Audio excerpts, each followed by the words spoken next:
Hey everyone, how y'all doing? We're here to play more Promises to Keep! That's the wrong type of energy I should be putting on display here with a game like this. Because love the winter fights. Hey Ben, how's it going?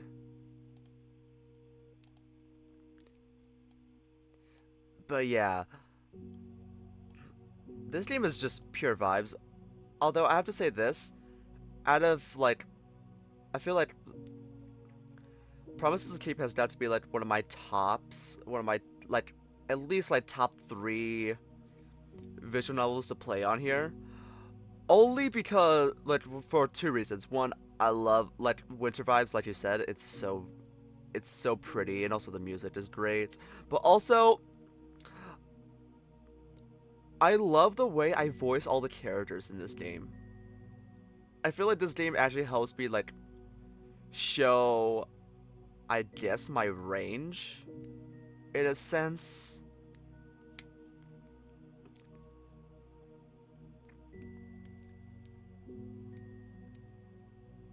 But I do admit, but Chinya with the Demon Lord still reign supreme because, well, they were the first,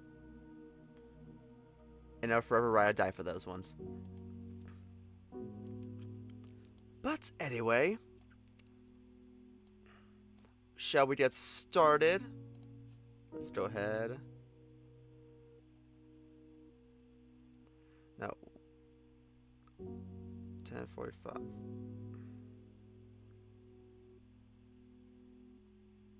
The Okay, good. So this is the one I left off on. So we're going on. Looking for Chain Post release soon, but yeah, I also want to read. Honestly, no, yeah, like ever since I saw that post about I think was it like build 4, build 5 that's on Patreon, and I was like, oh, okay, I'll be preparing.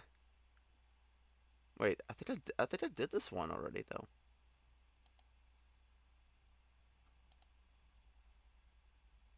What did I?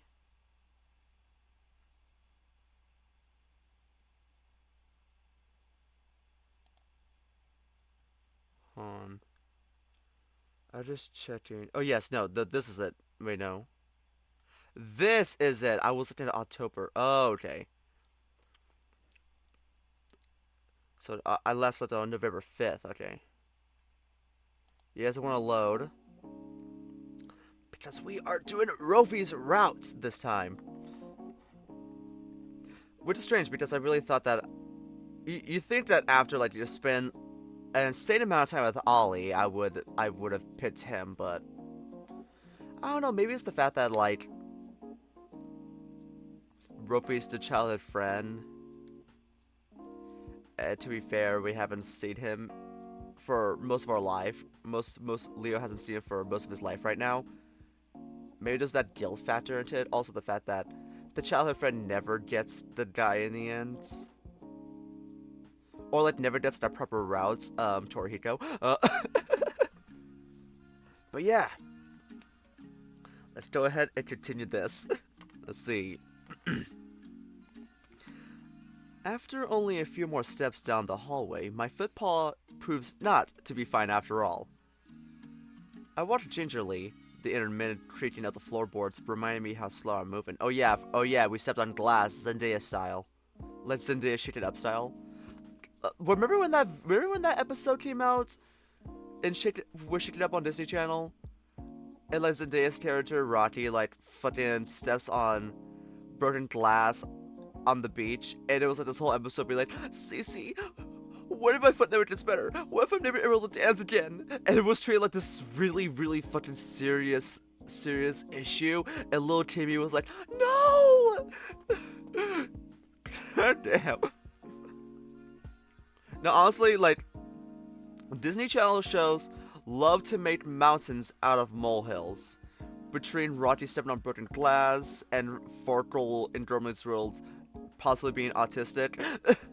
You're not autistic. You're just a perfectly normal farkle. We're gonna go to the doctors right now and tell them that you're not autistic. So fucking unserious. I can't. Anyway. As I crest the top of the stairs, I hear a familiar voice. Yo, need a paw? Oh, hi, Hunter. No, I think I'm probably okay. Leaning heavily on the railing, I start to struggle down the steps. In seconds, the agile raccoon hops up to my level and slings one of my arms around his shoulder. Gonna go ahead and override you there. Follow my lead, okay? I start to object, but think better of it. It really is much easier with just a little help. This raccoon wrecked me. Literally, oh my god. Together, we traverse the stairs much quicker, and soon we're on the couch, surrounded by plants and books from the den. Oh, I guess he cleaned everything. He gives me a moment to catch my breath. How are you two doing? Okay, I think. We managed to get a few more hours of sleep upstairs. Good. Looks like the paw's bothering you quite a bit, huh? Yeah, I think the chaos at the moment numbed the pain, but that's wearing off now. Hunter nods. Yep, adrenaline is a hell of a drug. So... Cute. The blep. Oh, Rofi has a roommate now, huh? He nudges me playfully. At that moment, we hear the dog's voice from the top of the stairs. Are you two talking about me again? Rofi hops down the stairs 2 at a time, the exhaustion of the previous night clearly forgotten. Hunter waves to the dog. Yo, how are you holding up? Rofi gives him a thumbs up. Good! Glad that I have company in my room now. He nudges me happily. Yeah, Leo, you have someone to crush at video games all the time now. I'm not complaining. I take being beaten at video games, in Rofi's presence, over a freezing cold bedroom any day. My chest is covering his cute face. I wonder, can we...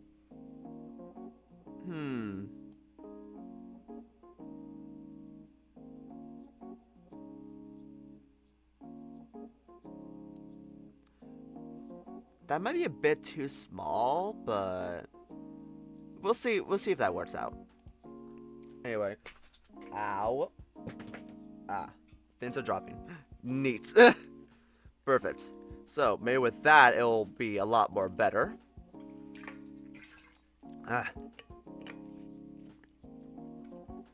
Anyway. Let's continue. It's not like I had much of a choice anyway. Hey, I'm sure Leo will catch up eventually. Yeah, I'm sure. Anyway, I was just telling Leo how much of a wild animal you were in the dorms. The dog rolls his eyes. Yeah, you know me. Always drinking and partying and doing crazy things. Hunter chuckles. What are y'all up to now? We thought it would be good to make an appearance. Let folks know we're okay. I also think I left some things down here that I'll need later. Oh! Hunter reaches behind a potted plant that's sitting on the couch and pulls out a small wooden container.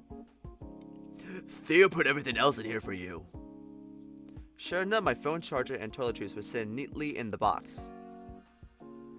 How is he? Theo, I mean. Hunter considers for a moment, then gestures around at the collection of odd items from the den. Busy, mostly. He's in there fixing things up right now. I offered to help, but... The raccoon shakes his head, looking a bit somber. For whatever reason, he really wants to do it himself. Basically pushed me out of the room. He runs a paw through his hair and looks down at his knees. I realize I haven't known him that long, but it's still a bit jarring to see him so upset. I think back to Theo's reaction last night. Hunter was right. It was scary seeing him slip out of his calm, self-assured nature into the frantic thoughts he was earlier today. I'm trying to strike a bit of a balance, you know. I don't want to hover around him, but I want to be available when he needs help. And he will, eventually. That tree branch is just too big for one person to deal with. Where are the other two? How are they doing? Well, believe it or not, Ollie is still asleep. Mood. Artie asked us not to wake him. No point getting him all worked up about this. As for Artie, he took off for his apartment a bit ago. He said something about repair materials and was out of the door before I could quiz him. I thought about going after him, but... Hunter looks at the two of us, a bit sheepishly. I wanted to stay here and update you guys when you came down. I don't know, it felt like the right thing to do. I wanted to make sure you were alright too. Rofi walks over to his seat on the couch and gives him a big hug from behind. Thanks, Hunter. We really appreciate it. Of course. The big guy perks up immediately at Rofi's hug, giving the dog an affectionate pat on the shoulder. I don't know how long fits in the den will take, so it's great that you two can share a room. Rofi and I share a smile. He was so quick to offer it too, without a second thought. Anyway... Hunter slides his phone out of his pocket and rises to his paws. It's been 15 minutes, so I'm due to ask Theo if he needs help again. He'll break down eventually. I instinctively reach for my phone to check the time, but quickly realize that it's dead. Oop, gotta go charge this thing. I stand up, only to be greeted by a flash of pain from my paw. I hiss sharply and half fall back into the couch, both Rofi and Hunter jumping up to help me. Oh, hey, careful! Here, let me charge it for you! He grabs my charger from Theo's carefully packed box, but as he holds it out, Rofi darts in front of him, snatching the cable almost aggressively from his paws. Oop! I think medical worker Rofi's coming out. No, I got it, don't worry! Oh, wait a minute. Oh? Oh, Rofi. Rofi, is this what I think it is? He's becoming a little bit affectionate right now. Hunter and I share a look as Rofi hands me the cable with a smile. There's an outlet right next to the couch if you reach around. Though the dog is clearly concerned about my pain, I can tell there's something else driving him too. Protectiveness, maybe? I know it's not that kind of game. But what if he's a yandere?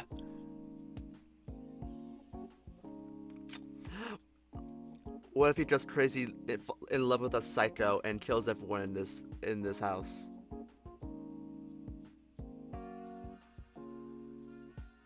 That would be something. Hunter wipes the surprise off his face, his normal smile returning. It's okay, I can fix him. Literally. Okay then. Looks like y'all have this under control. Guess my updates for you guys are all done. I'm off to bother Theo. Catch you later. The raccoon waves, then hops out of the room, leaving just Rofi and me. Hey, Rofi, you okay? Huh? What do you mean? Well, you seemed really eager to hand me my cable. Oh, that was nothing. You're my patient, right? So I should be taking care of you. Sure.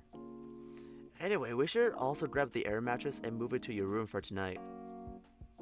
I try to get up again, leaning on just my good paw, only making a step toward the mattress next to the couch before Rofi interjects. Oh, I figured we'd just share my bed.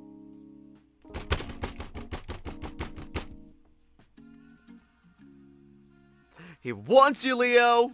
He wants you! Like, damn. Oh. I'm not sure why that didn't occur to me, given our setup last night and our nap this morning. If, that's okay with you. Very mindful, very demure, very cutesy. I can't help but smile at his hesitation. Of course. I guess we should deflate the mattress then. His tail swishes behind him. Yeah, I can do it. Just sit back. He quickly finds the release valve for the air mattress, and in no time at all, it has folded up neatly on the couch. What to do now? Oh, hey, we haven't eaten yet. Want me to throw something together from the fridge? That sounds good. Before long, Rofi and I are eating together in the kitchen.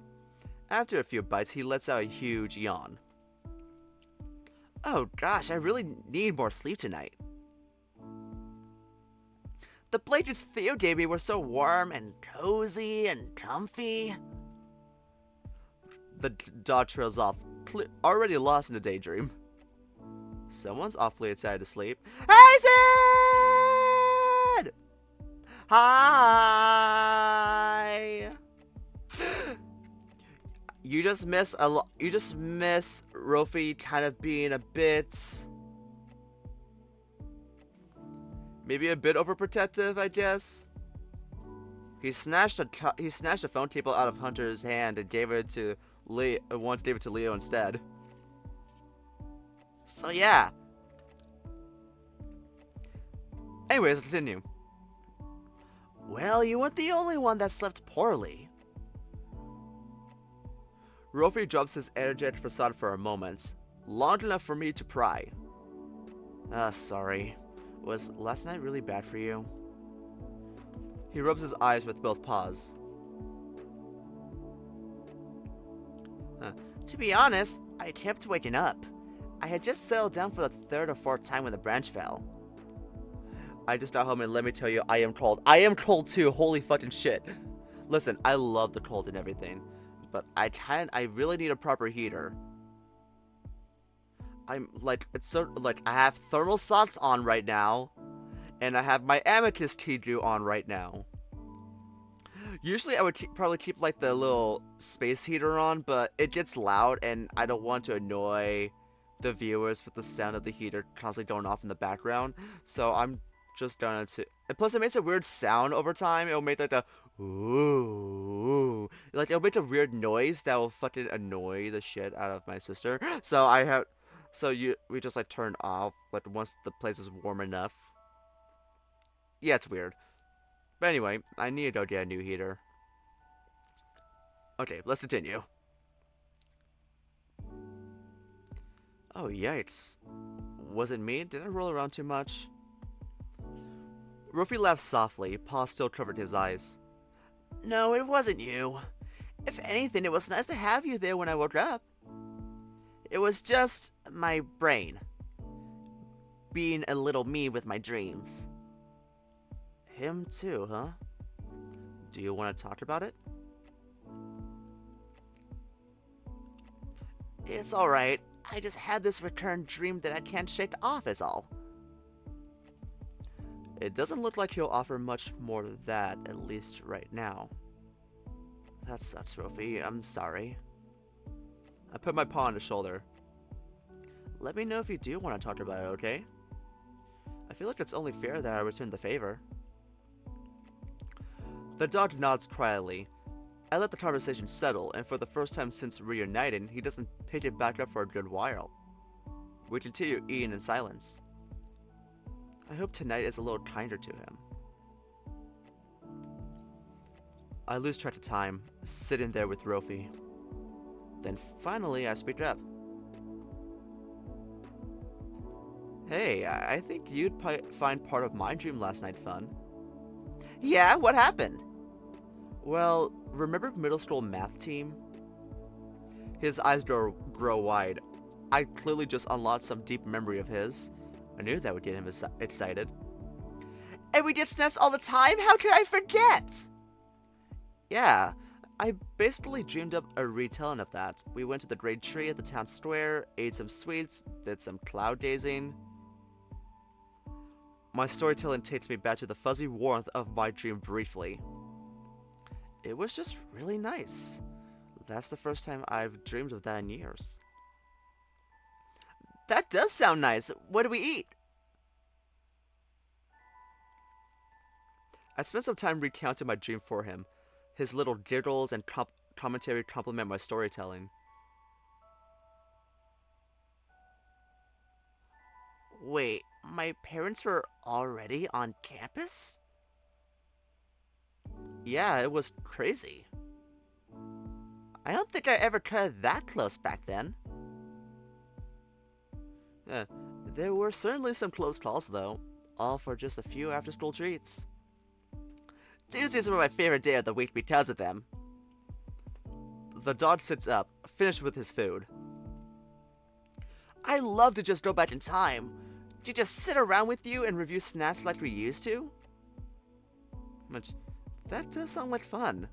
Honestly, any distraction would be good at this point. Cabin fever? A little, yeah. I think this morning kind of exacerbated it a bit. The dog nods thoughtfully. Then his ears perk as he remembers something. Wait! Theo has a ton of snacks! He jumps out of his chair, making his way to the cupboard. I can practically see the gears in his head turn as he browses the selection. He turns around and sits his tongue out at me. Can I pick some this time? You always got to choose when we were younger. Sure, but it won't be much of a surprise, will it? It's just Theo's snack collection. You're right. I know! Give me a few minutes to plan. I smile, watching the dog whip out his phone, typing furiously. Cover your eyes, okay? And no peeking. I sigh and cover my eyes with my paws. I hear some galloping past me, up and down the stairs, accompanied by the sound of bags and plastic wrappers. The microwave door opens, then gets shut. At one point, I hear a second set of steps come from the basement, but they don't enter the kitchen. Okay, ready? Open your eyes! As I uncover my face, I'm greeted with an impressive spread of chips, sodas, and other small bites sitting on the dining table. How did you find this much food in that cabinet? No questions while the magician does his work, please. He hops over to the microwave and presses the button on the microwave, before finally rejoining me at the table. So, got any afternoon plans? I looked up at the ceiling, pretending to think for a moment, just to tease him. I could see a raised eyebrow in my peripheral vision. Then a smile. Nope, looks like my afternoon is all clear. The dog stops, ruffling his paw through my hair. Then I start to hear popping from the microwave. Popcorn? What, we're watching a movie? I see the dog's eyes light up as I seemingly guessed correctly. Oh, of course, the projector downstairs. I figured we could both use a relaxing afternoon. What better way to wind down than a movie date? A date, huh? I didn't even dare proper ask. Rofi giggles and hops out of his seat. He kneels down, then takes my paw in his. Fine, fine. Leo, would you like to go on a date with me? He shoots the most potent set of puppy dog eyes yet at me. I can't keep him kneeling for too long, so I give up the facade quickly. Of course. He helps up energetically, pulling me up with him. My chair creaks as I get up, and the sound almost echoes around the kitchen. I'm surprised at how quiet the house is, especially given all that happened this morning. All I can hear is the low humming of the microwave. Wait, Rofi, the microwave! Rofi's ears poke up. Ah, dang! He whips around and steps quickly toward the microwave, stopping it before any more damage is done. Oh. As he opens the door, the smell of burnt popcorn begins to waft into the kitchen. He grabs the bag, shakes it a little, then tears it open gently. He rolls back a little as a puff of smoke hits him in the face. God damn it. How did you fuck up microwavable popcorn? That's not the easy shit to get right. Like, I know all the bads say do not press the popcorn button, but literally just press the popcorn button. You'll be fine. Ah! He shakes his head, then gives me a sheepish look. So, that's the only bag of popcorn I can find. Hey, that's alright. I'm sure it's still edible. I reach a paw into the bag to pop a piece in my mouth. Wow, that's burnt. Yeah, it's not that bad. That cheers Rofi up a little. Yay! He grabs as many snacks as he can in his arms, then nods toward the basement. Your movie date awaits!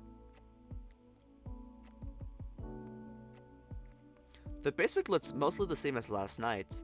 At the center of the room, I see 2 chairs set up around the table in front of the projector. Rofi throws his assortment of snacks onto the table, then makes a grandiose gesture to one of the chairs, prompting me to take my seat. He hops behind us for a moment, returning with a few movie reels. Okay, so I've narrowed the options down to these few.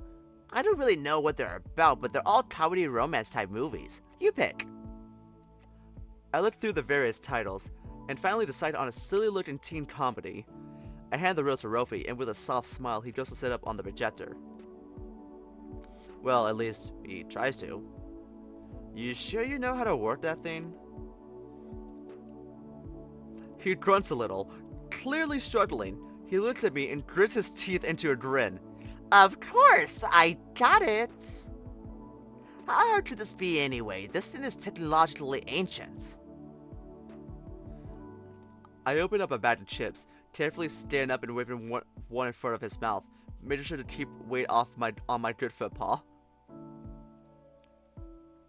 His tail switches happily, and he leans forward to take it out of my paw. Gotta make sure the theater staff is well fed. Right? And said staff just figured it out, I think. With the flip of a switch, the projector whirs to life, and the movie starts to play on the screen, across the room. I sit back down, but Rofi sprints up to switch the lights off.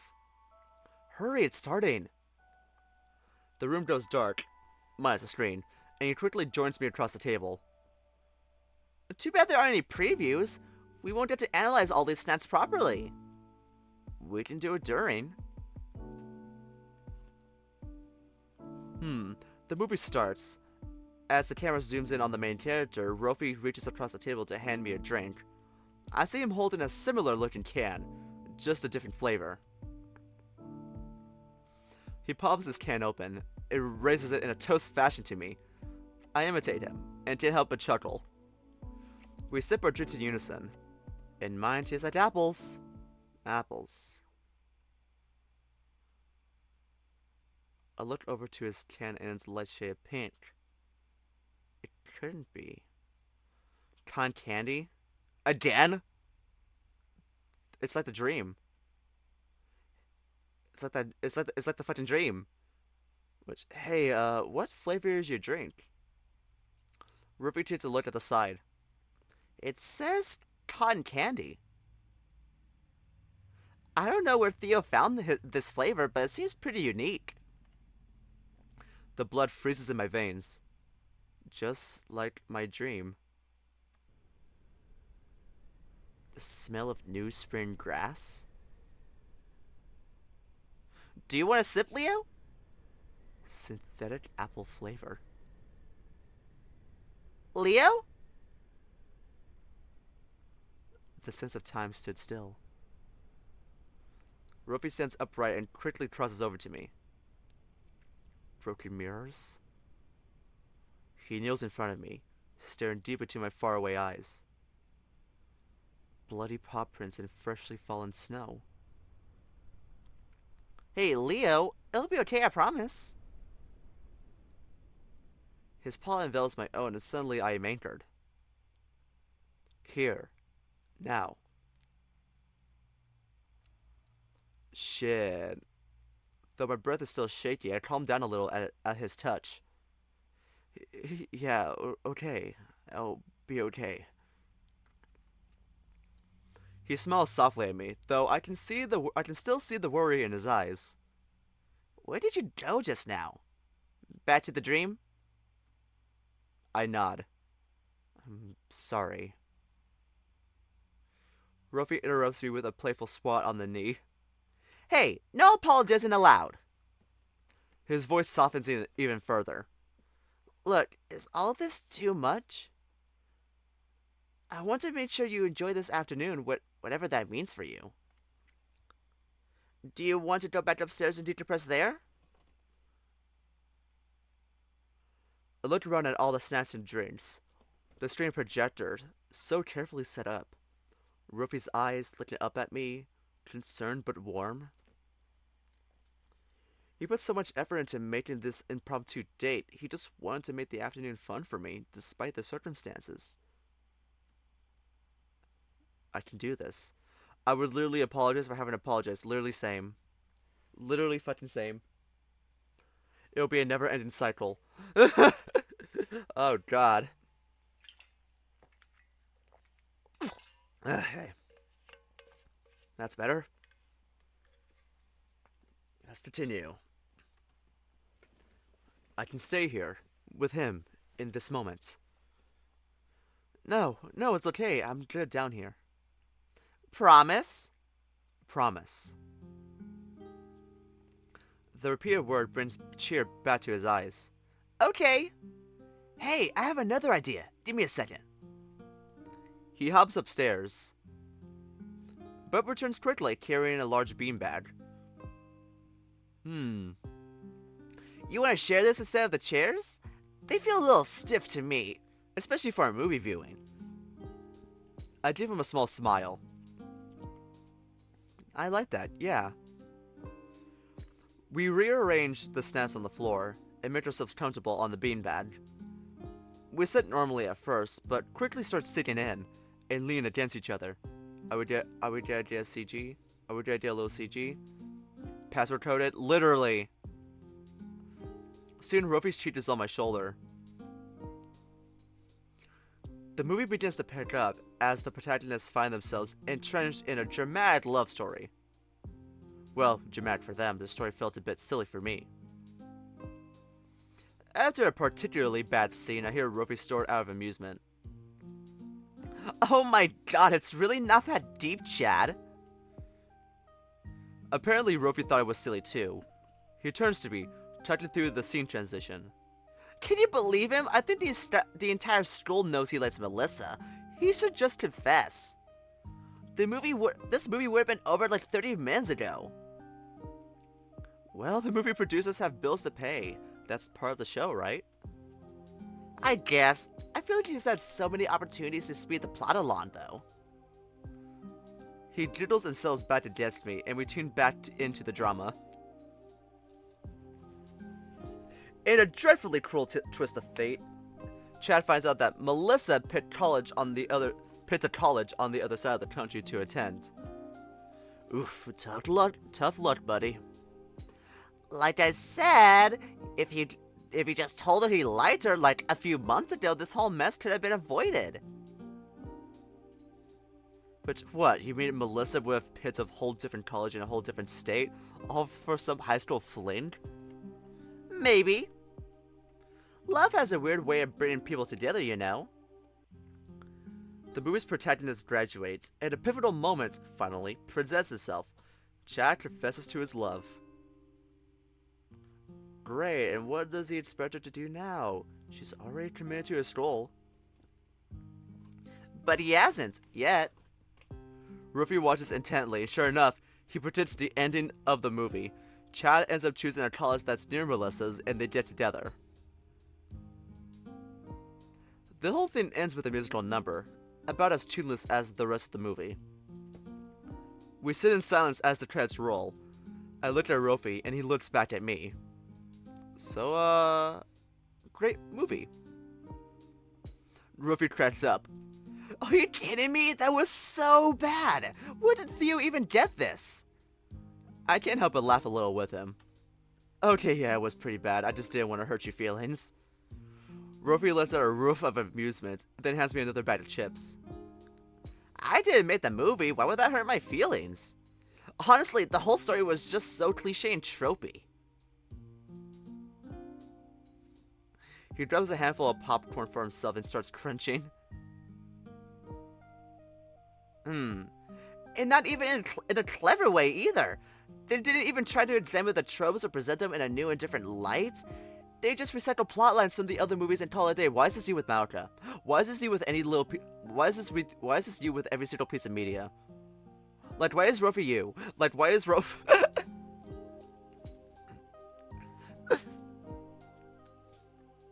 This is you. This is you. This is you. Like, messaging me on Telegram over analyzing Utena.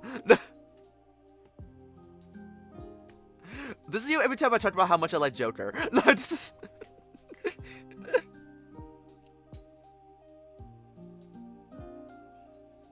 Oh my fucking god. He munches in silence for a few moments. This popcorn sucks. Okay, and how unrealistic was that ending? Moving across the country to date someone who barely knows you? It's not my fault you had bad taste. Fuck you. If I have bad taste, then what? If I have bad taste, then what? Okay. I'm just gonna reiterate what I said. Okay, if I have bad taste, then I just mocked as an awful show.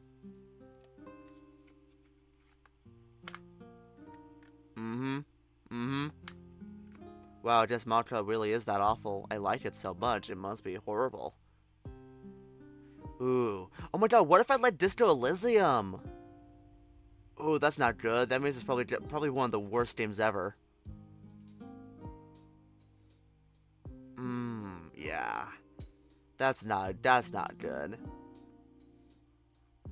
Oh, I just promises to keep is not really a good visual novel anyway, if I like it so much. Ooh, I guess Rofi's actually the worst character since I love him so much. Oh my god. I just have really bad taste. Oh yeah. Yeah.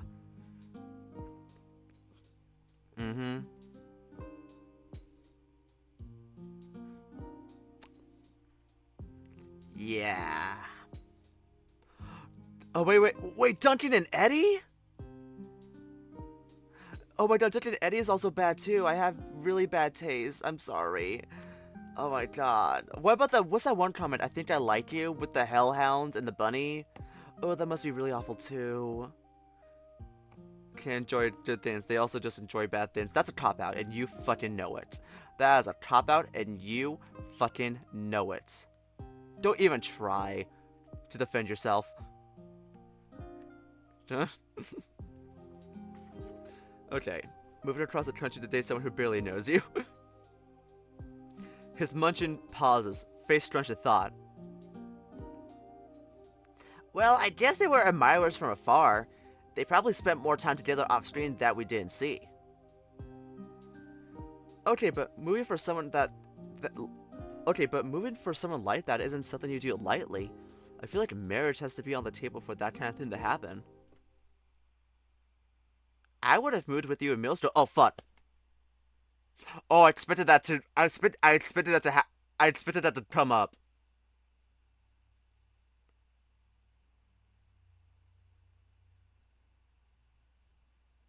I had a feeling.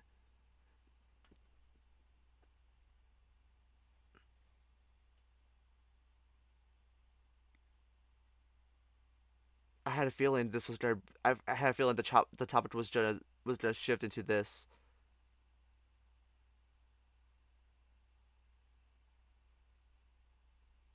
Holy shit. Okay. Oh. Well, wait. Okay, I didn't mean I wanted to get married or anything. The dart starts tripping over his words, flustered at the implication. Just kiss him. Just fucking kiss him. I feel like that's what he wants. I just meant that I felt really attached to you, and obviously we were too young and stuff, but like...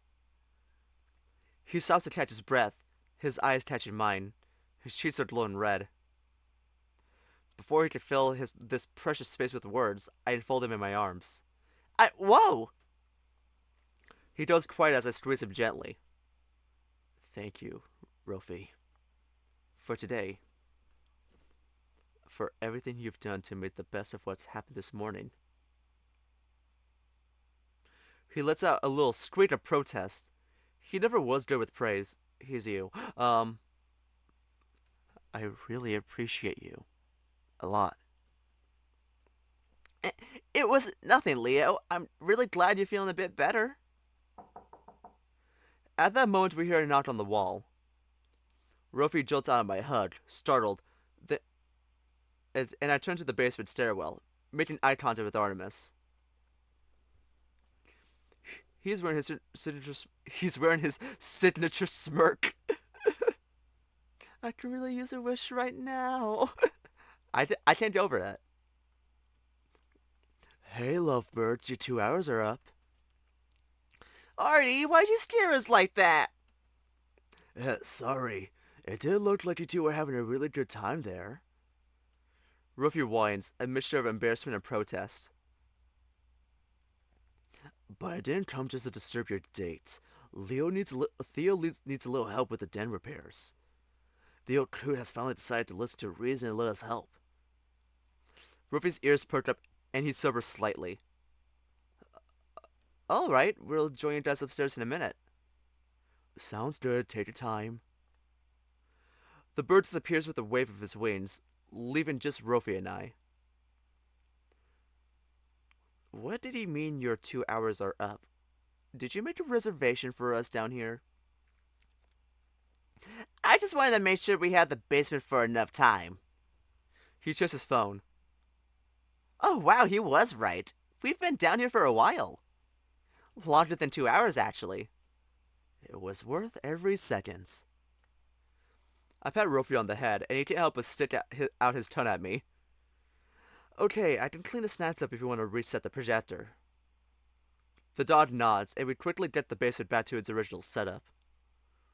With Rofi's arm wrapped tightly around mine, we make our way up, unsure of what we'll find. Hey, Theo! I hope you're doing better. You've been up all night cleaning. Oh dear. When we re-enter the living room, Rofi and I are greeted by a busy-looking Theo through a cardboard box. Artemis standing next to him and peered in. You really didn't have to burn all this, Artemis. Thank you. Hey, not a big deal. Just some extra layers to help seal it up. I can't believe I ran out of plywood. I usually have tons of the stuff laying around. The fox looks up to see us, tired face creasing into its usual smile. Oh, Rofi, Leo, how are you two holding up? We're doing okay. Just did a little relaxing in the basement. You have quite a selection of flits down there, of varying qualities. Oh, those? They must be decades old at this point. I didn't buy them. I see. I guess they were pretty, groundbreaking for their time then? Anyway, did you need any help with the den repairs? Leo and I aren't really up to much else today. Theo opens his mouth, presumably to decline, but Artemis jumps in. Yes, I think we'd love to help with this last bit. Theo shoots Artemis a look. Artemis ignores it. We're planning to put some plywood boards up to seal any remaining gaps in the window, and then we'll probably call it a day. The bird finally turns to Theo and gestures at the three of us. You know what they say about many paws, right, Theo? You let Hunter help you with that branch, now let us help with the plywood. I suppose that's fair. Although, Leo, I don't want you exerting yourself while you hurt. Why don't you let the three of us handle this? Why doesn't Leo just come watch us and make sure we're putting the boards on straight? Just to watch and give us a guidance. Rofi chimes in. Yeah, that sounds good, if that would be helpful to you guys. He must have known I'd feel guilty just sitting in the comfort of the living room while they were working. Theo considers for a moment. I'd stand over the three of us, then slowly nods. Okay, fine, but please be careful and watch your step. I think I got all the broken glass, but I'm not sure. In fact, best to wear your shoes for now. Rofi lets me lean on him as we follow behind Theo and Artemis. Theo opens the door to the den, and I instinctively brace up. But the room is surprisingly temperate. I look over to the window and it appears to be pretty well patched up, with layers of plastic trash bags and duct tape. The tree branch and glass shards from this morning are noticeably absent. Also, I noticed that they kind of patched up this couch right here. I guess Theo and Hunter made quick work of things. Or maybe Theo just spent all day fixing it up. I wonder if he even stopped to eat. Rofi helps me into one of the chairs, then reaches to grab a wooden plank, holding it up against the window. How's this, Leo? Looks straight to me. He giggles as Theo comes by with a few nails and a hammer. He quickly secures the board, then moves on to the next one, which Artemis holds in place. The process repeats itself, and soon the window is completely covered by sturdy planks. This is the best I can do for now. It needs a new paint, obviously, but I'm not going to get that fitted anytime soon. Theo looks around the room and weirdly rubs the back of his fluffy neck. He mutters something I don't quite catch. Sorry, what was that? Nothing, don't mind me. He turns back to face us, looking tired but not unhappy. Thank you, everyone. Really. You're dismissed. I'll handle the mess in the living room. No problem. Let us know if you need anything else, Theo. Artemis gives him a lazy thumbs up, then makes eye contact with Rofi and I. I prepared some food for you guys in the kitchen. Pretty much everyone else already ate, so feel free to help yourselves. Rofi's tail starts swishing. Aw, thanks, Artie. I'm so excited. Artemis smiles, then takes his leave too. I haven't expected Rofi to bolt out the door after the J, but he scampers over to me instead, helping me up. Careful now, you doing okay? All good. Let's grab a bite.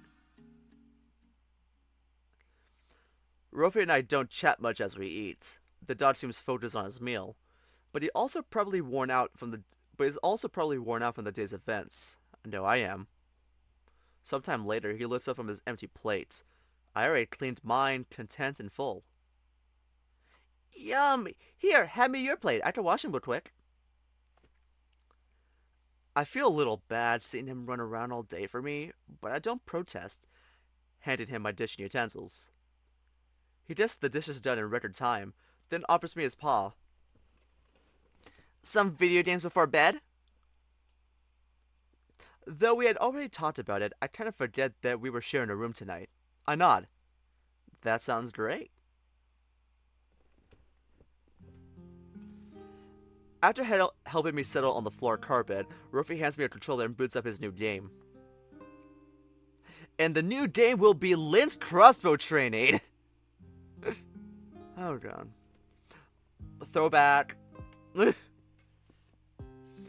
We play a few rounds, but it doesn't feel like either of us are getting into it. After the next round finishes, Rofi sets his controller down and flops onto his back.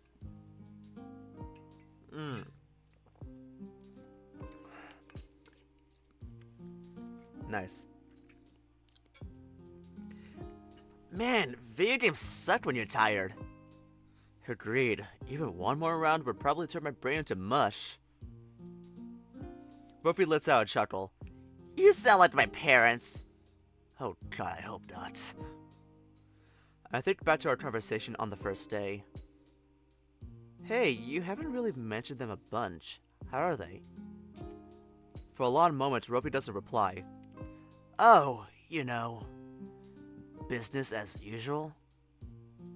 Mom is probably fawing over her poor plans because they aren't getting enough sun in the storm. And Dad is probably shaving years off his life freaking out about the stock market. Probably. Wait, have you spoken with them recently? I mean, kind of. Since the storm started? No? His tone sours a little. He doesn't follow up his short response with anything else, continuing to lay on the floor. I get the sense that he doesn't want to talk about it right now. Not after such a stressful day. Oh, okay, well, I'm here if you want to talk. I appreciate it. His responses are starely stiff. The air starts to feel a little stagnant. Then he gets up, warmth returned to his voice. Sorry, another day? I'm still figuring things out, and I don't have the energy to talk about them right now. No, that's totally okay. I'm here whenever you need me. Thanks, Leo.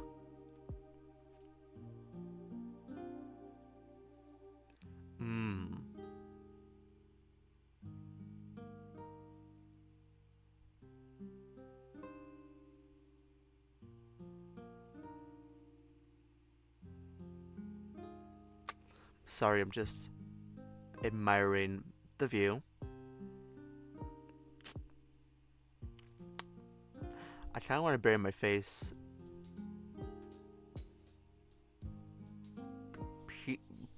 God fucking damn it, he's so cute.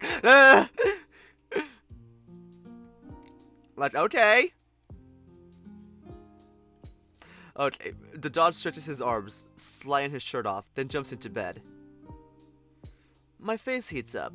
I didn't expect him to be a shirtless sleeper. Same. Well, same as in I am also a shirtless sleeper. It feels better. It's so early, but I honestly could sleep for a year. Hey Leo, everything alright? I shook my head, realizing that I was staring a little. Yeah, sorry, I'm good. He beckons me over to bed, then realizes I'm still sitting on the floor. Oh, sorry, wait, let me... He helps back out of bed, reaching to help me up, but I get up on my own. Hey, it's all good. My paw still hurts, but not nearly as much as before. You did a really good job. The dog gives me a shy smile. Aw, hey, just doing my job. He gets cozy in his bed again, and I join him shortly after. I snuggle up to him. It's almost second nature at this point, with how often we've been in close contact the last few days. You wanna sleep? I can turn the lights off. I nod slowly. The dog reaches over me and hits the light switch. And suddenly we're bathed in our comfortable darkness. You guys didn't brush your teeth, motherfucker.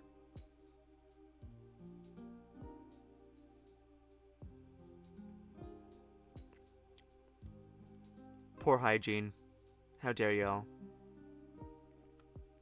I slowly lean my face against his chest fur.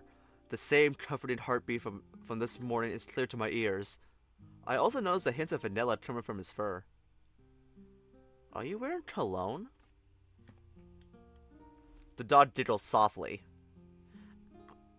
No, it's probably just the body wash I use.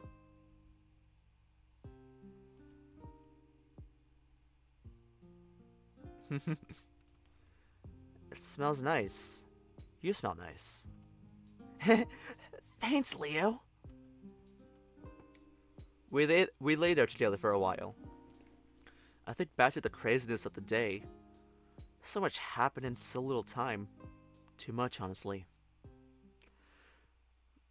Sniff, sniff. Exactly. Something he said keeps coming back to me, though. Hey, you awake?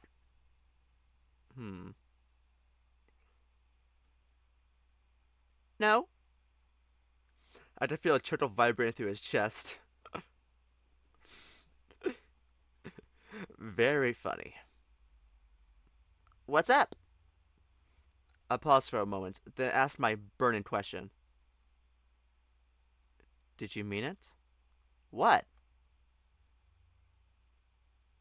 What you said earlier. Would you really have moved with me? As soon as the words leave my mouth, I feel a little silly. Was he supposed to say it? What was he supposed to say in response to that, Leo? You saw how flustered he was earlier.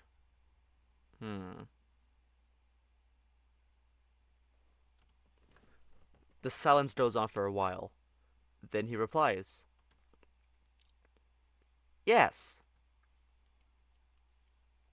And just like that, I feel all of my anxiety, all my fears and worries seep outwards, leaving my chest, spreading out towards my arms and legs, then leaving through my fingertips and toes, replaced with a sense of belonging, warmth.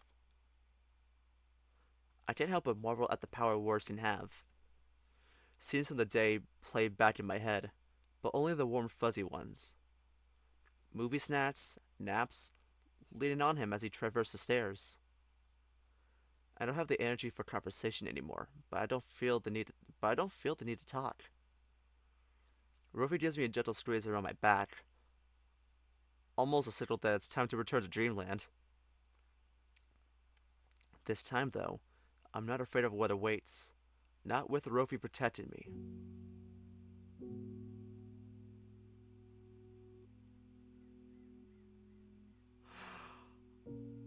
What?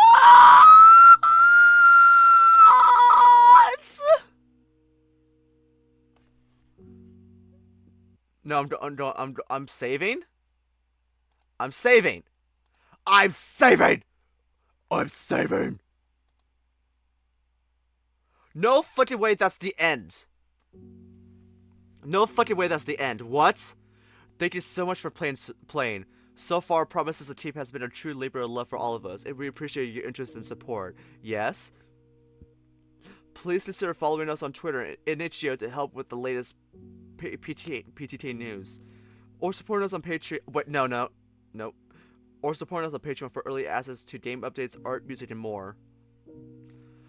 Special thanks to all of our gracious patrons who made this project possible. All these people. All these people.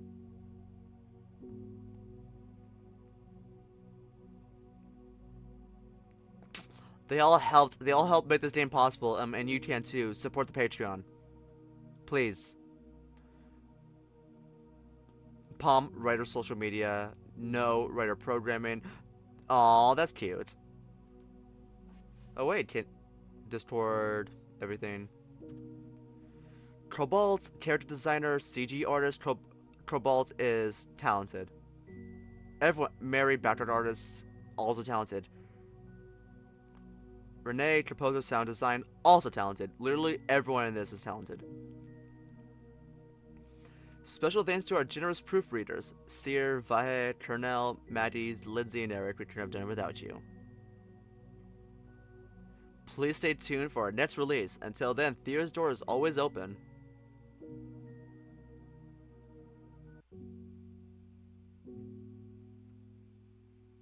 Now what? Now what? That cannot be. I love the way they did those credits. Literally, every sprite here is cute. New routes. Okay. Yeah, I feel like it's a bit too early to call it quits right now. Should I just start on a new route? On another route?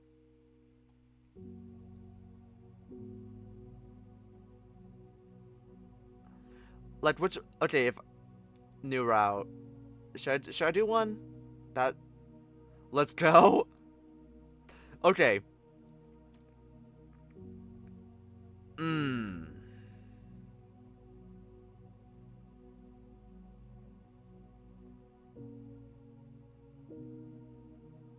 Okay. I guess this part is going to have. Well. You know what? I feel like since the two of you love Hunter so much, we're gonna play a bit of his route for the ends. So let's just go to him. A clack of billiard balls echo throughout the basement, drawn by attention to a certain raccoon at work. He spies me from across the room and beckons me over. As I make my way to him, he downs the contents of a shot glass, then sets it aside. Leah, Warden! I mean, I've only played once or twice, but sure. No worries, I can teach you. He hands me a cue as he sets up the balls in their triangle formation. I try to get a feel for the cue's weight on my paws, but before I know it, he holds out the cue ball for me. I'll let you break first. I hesitate for a bit. He does too, and in a split second we find our paws against each other around the ball. He laughs and slips it into my palm. What, trying to come a feel, huh? You're a sly one, Leo. Whatever you say, pal. I quickly turn to the pool table to hide my burning face, place the cue ball down and take aim. And then I completely whiff. Without looking up, I try to take another shot at the cue ball. It connects this time, but only barely. The cue ball doesn't break so much as tap the triangular formation, and only a few balls roll outward. I wince and look to Hunter, braced for some of his patented playful ribbing. Despite my worries, I've met with a patient smile. He moves to reset the table, then picks up the cue ball. Want a few pointers? I nod, backing up and let him demonstrate. So, first thing you want to do is establish a firm bridge with one paw. He sets one paw down, then lifts his index finger. Next, you position the stick on your paw. I like to keep it under my index finger, and let it guide the stick as I make my shots. He leans over the table and takes a few practice shots without making contact with the cue ball. Then you just go for it. Strike confidently and try to follow through your stroke in a straight line. With a resounding clack, he makes his shot. The cue ball speeds across the table and breaks the rack of balls cleanly, sending them all over the table. He stands back up. Got all that? I think so, but I might need help setting up a bridge and figuring out the follow through. No problem. Which ball are you going for? I point to a solid orange ball that's set up nicely in front of a corner pocket. Good choice. Just set your paw down and lean over. I'll help you. To do as he says, place my paw on the table and lean over a little, just like he demonstrated earlier. Looks good. Can I come over there? Yeah, feel free. And just like that, I feel him against my back, as he hovers over me. His scent surrounds me comfortably, a mix of fruits that I can't quite pick out. My heartbeat quickens as he reaches for my bridge paw and shifts it slightly. Our fingers almost interlace as he helps adjust the position of my cue. Then he maneuvers his other paw onto the cue. He moves it down until it touches mine, then wraps it around my paw. I hear him speak, softer than I have before. Oof. I'm gonna sit up a bit. Let's try a few practice shots now. I let him guide my cue as he grips my paw gently. We take 1, 2, 3 practice shots before I feel a snout against my neck. You're doing great, Leo. Uh-huh. He gives me a soft chuckle, amused by my flustered reaction. That had to be on purpose, right? Then I feel his warmth leave me, his paw no longer holding mine as he stands up again. I almost wish he stayed close to me like that for a little longer, but the moment has passed now. His voice returns to normal. I said that looks great. Does it feel better? Giving me a smile, he sits down, next to the table. Oh yeah, it feels more stable like this. He could definitely see me blushing now. I don't really care though. Honestly, it feels kinda nice to have Hunter's full attention on me. To share this day with me, pleasantly buzzed like he is, I presume. I take a deep breath and take my shot, watching as the cue ball makes contact with my target, but exhaling as I miss the pocket by a hair. Oh, close. Angels are a hard thing to get down, but I argue that straight shots are even harder. He helps up from his seat, cue in hands, as he observes the state of the game. The concentration is visible on his face as he traces the possible trajectories of the balls with his paws. I can't help but stare a little at his display of focus. Something about the way he commits himself to things fills me with awe. He looks up from the table and our eyes meet. He grins at me, then bends over the table to make his move. Surprisingly, he misses the pocket. He shrugs it off and bats away from the table, giving me space to work.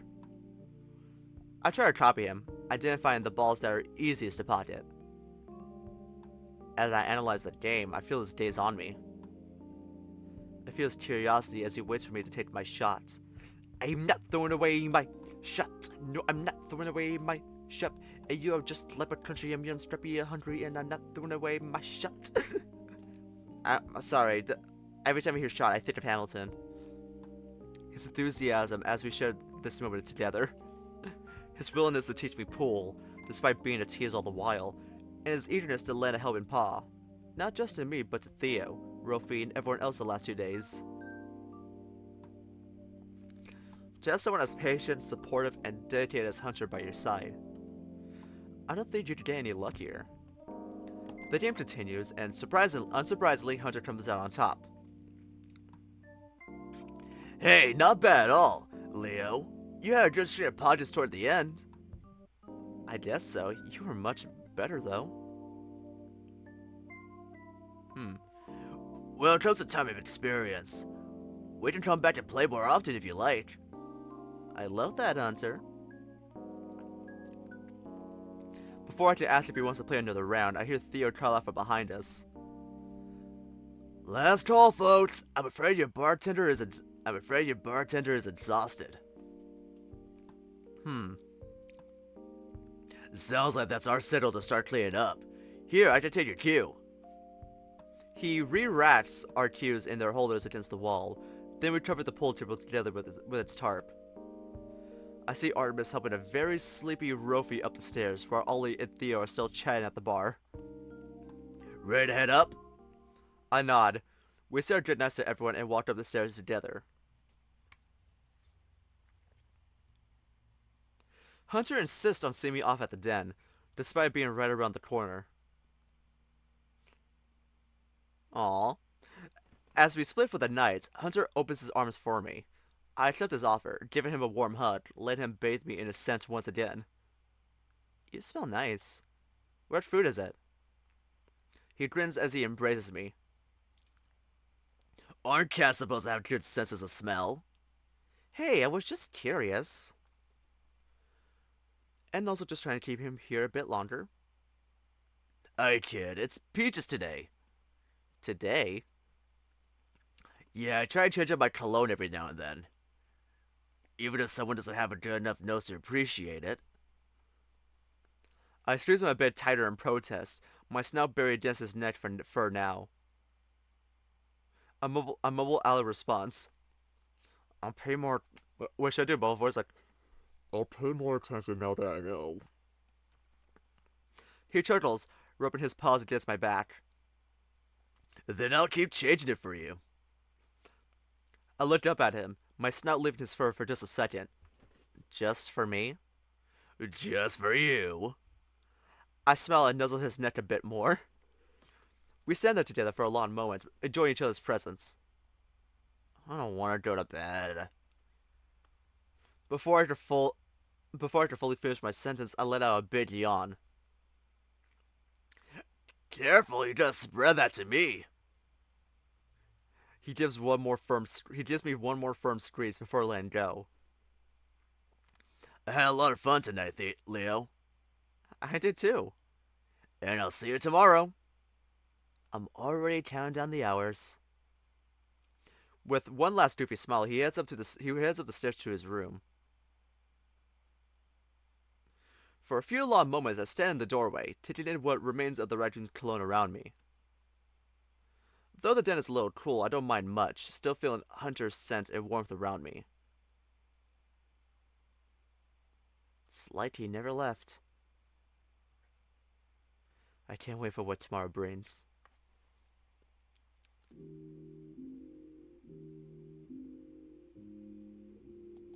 Okay. Dash. Okay. I feel like that should be a. How is this so gay? It literally is. I can't. Okay, that was a little sneak peek of Hunter's routes, which we will continue in the next stream.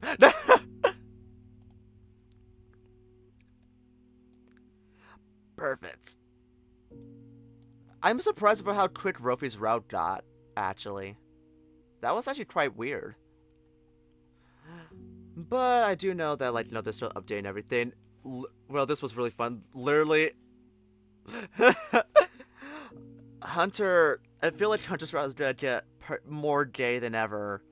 Rofi's was like wholesome gay, was like wholesome gay, will they, won't they type situation. Hunter's just like, bitch, I will make myself like smell different for you every time. Yes, looking forward to tomorrow. Yep. Although tomorrow is Arch's day, which I'm going to die. I'm gonna die. Like, Arch's is gonna kill me. If like, oh my god, if my country doesn't kill me, Arch's definitely will. Anyway, thank you all so much for watching. Suffering day tomorrow, sweet. Literally.